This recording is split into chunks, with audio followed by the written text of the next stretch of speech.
Hello children, welcome back to your online class. Hope you all are safe and doing well. So children, let's continue our chapter 2, the skeletal system. And today's topic is joints. Children, just try to move your hands. Are you able to move them? Yes, sure. But from where you can move your hands? From this side, up and down, back and forth, from this side and from this side. Okay, so these are the places from where we can move our hands. Similarly, at lower limbs we can move our ankles, at knees we can move our legs, and at the end of our thigh, that is girdle, hip girdles, from there only we can move our legs. But if I say move your hand from this side, can you do that? No, we can't do that. Why? Because there is no joint. Only at the joints we can move our body. Okay, what are called joints? Where bones meet together. They join with each other. That is known as joints. And how can bones be joined together? Through ligaments. With the help of ligaments, bones join together. Now, when bones are joined together, they will rub with each other with the movement of our hands, with the movement of our body. So, there may be wear and tear, but there are some connective tissue at the surface of the bones, and these connective tissues are known as cartilage, and these cartilage protect the bones from wear and tear and increase the life of bones. So what we have learned, first one is joint. A joint is a region where two or more bones meet. Then ligaments. Bones are joined together at joints with the help of ligaments. Now third one is cartilage.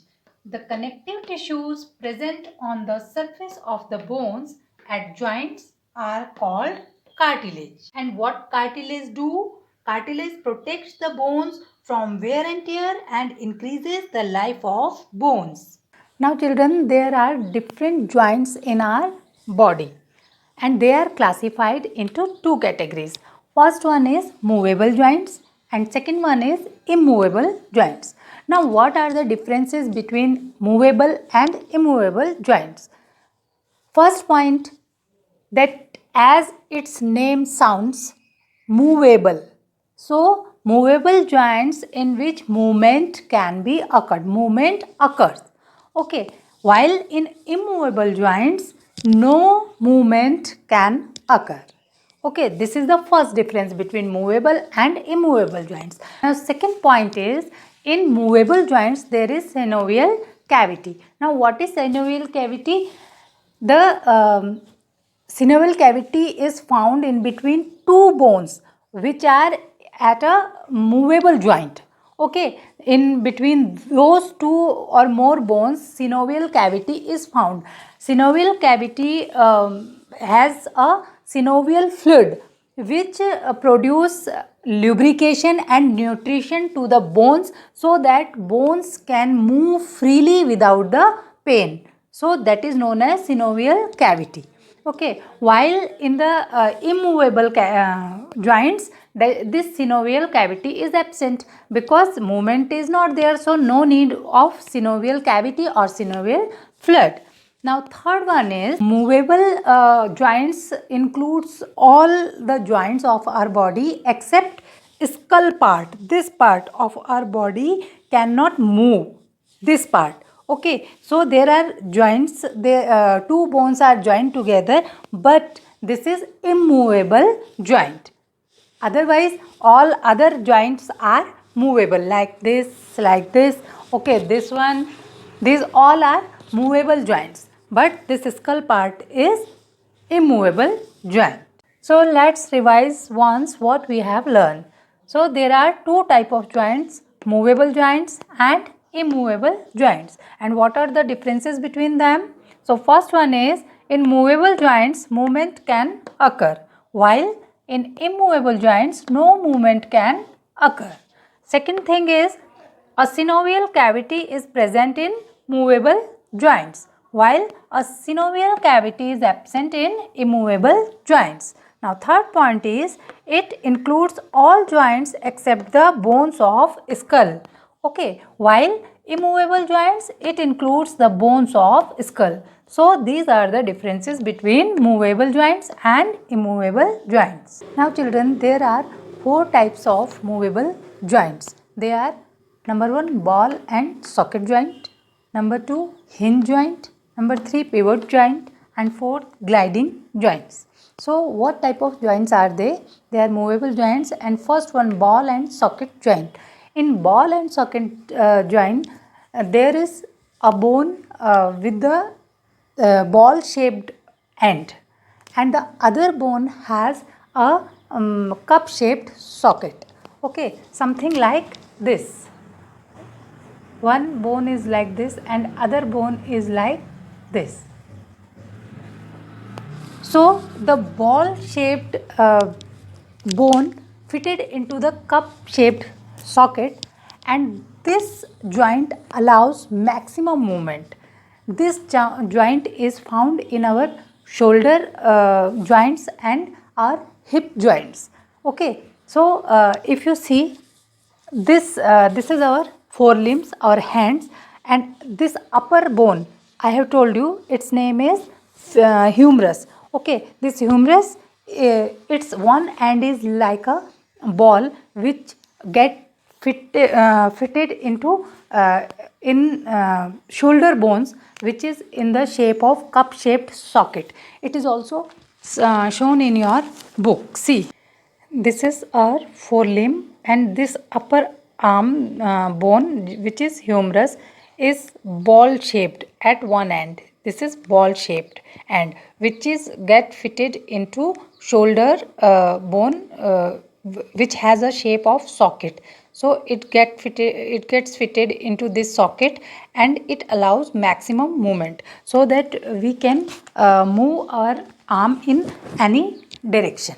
So this is called ball and socket joint, which is found in our shoulder joint and our hip joints. Now next one is hinge joint. They function much similar to the hinge on a door. You must have seen hinges on your door. They help us to open and close the door, but they allow a limited motion to the bones. Okay, so hinge joint allow limited motion to bones, only back and forth motion, not the rotatory motion. Okay, so these joints are found in our fingers, toes, wrist, elbows, knees. These all are having hinge joints. Okay, they can move only back and forth and not circulatory motion can be found in these joints. Now next one is pivot joint. In pivot joint, the rounded end of a single bone fits into the ring of a tendon. And what is tendon? Tendon is connective tissue which connects the muscles to the bones. So the rounded of that single bone fit into into the ring of a tendon. Pivot joint is found at the base of neck between the first and second vertebra. Okay, it is also shown in your book. Here it is. Okay, this is pivot joint. Okay, and this is found at the base of neck between the first and second vertebra. Okay, so this joint allows sideways movement like this. Okay, now next one is gliding joint, which is found between the bones of the vertebral column. Vertebral column is our backbone found in our extreme back. You all know that. So the gliding joints are found in that only. And in this type of joint, bones glide against each other, but they cannot move in a circulatory motion, and this joint has least movement.